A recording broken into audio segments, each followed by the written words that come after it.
will get into the stories we have lined up for the General Open Banters.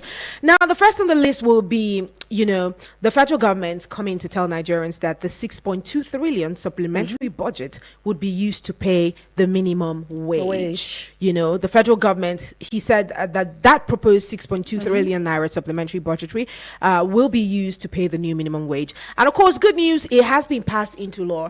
As at yesterday, we saw that report. It was still being I wanted to say it was still being tried.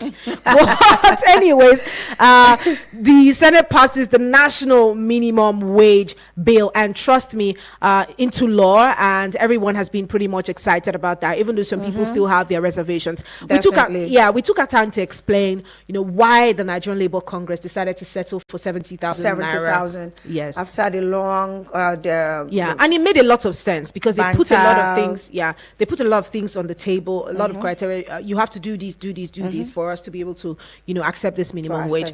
Hopefully, the government will keep its part of the bargain, because from the start of this year, we've heard talks about CNG buses, being rolled out, and up until now, we still haven't gotten any reasonable update as regards that. Again, I think it was yesterday, we still saw that on the news. 2 days ago, rather, we saw that on the news where the federal government has said the whole fuel subsidy conversation will be put to an end, and according to him, the initiative has cost them 36 billion naira, and it includes 30,000 CNG conversion kits, which will be distributed free of charge nationwide within a specified period of time. Now, each kit and conversion is valued at 1.2 million per vehicle, totaling about 36 billion over the next 3 months. So yes, we hope that whatever the case is, this is being passed, and the government keeps to its side of the bargain, because the entire reason for the conversation is 70,000 naira. How can people get about their daily lives? Transportation is one heck of a problem,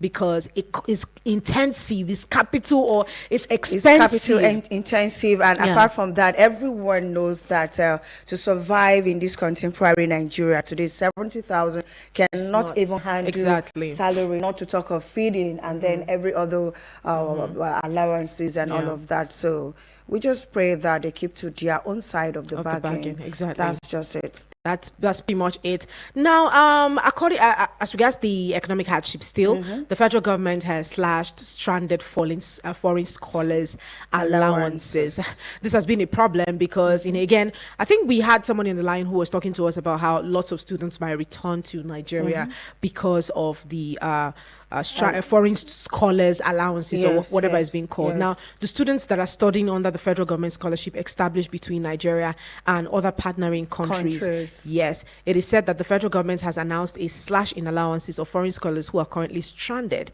in Russia, Morocco, and Algeria, among others, by 12.7%. Oh wow, that's not even a good news for them. Their allowances have been slashed. Anyways, somehow 12.7%. People due to economic hardship in Nigeria. People That's always a big say one. You can leave Nigeria, but your hand will still touch you somehow. That's it. Because these people are outside Nigeria and are still experiencing this. Definitely. Now, the federal government's decision to slash the scholars allowance was contained in a memo signed by the director of Federal Scholarship Board, Najiwo HA, on behalf of the Minister of Education, Professor Tahir Mamman.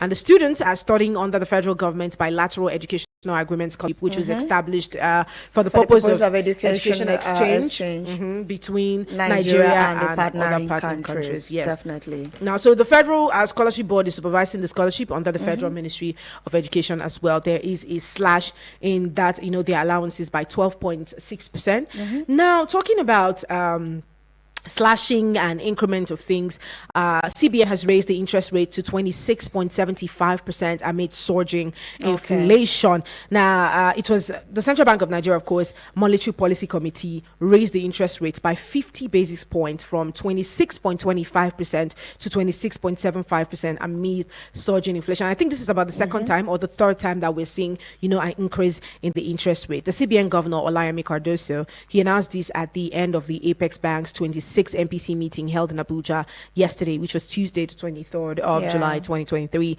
Now, the MPC also adjusted the asymmetric corridor around the MPR from plus 1,000 to minus 300 to plus 500 to minus 100 basis points. The MPC also retained the cash reserve ratio to deposit money banks at 45% and merchant banks 14%, and retained the liquidity ratio at 30%. So yes, that's a whole lot. And we also have this story where Otedola is saying that one of the reasons why Nigerians have to support Dangote, and of course he argued that Dangote's contributions, which extend beyond industrial facilities to crucial infrastructure, must be recognized and supported by all means. So Otedola, who rose in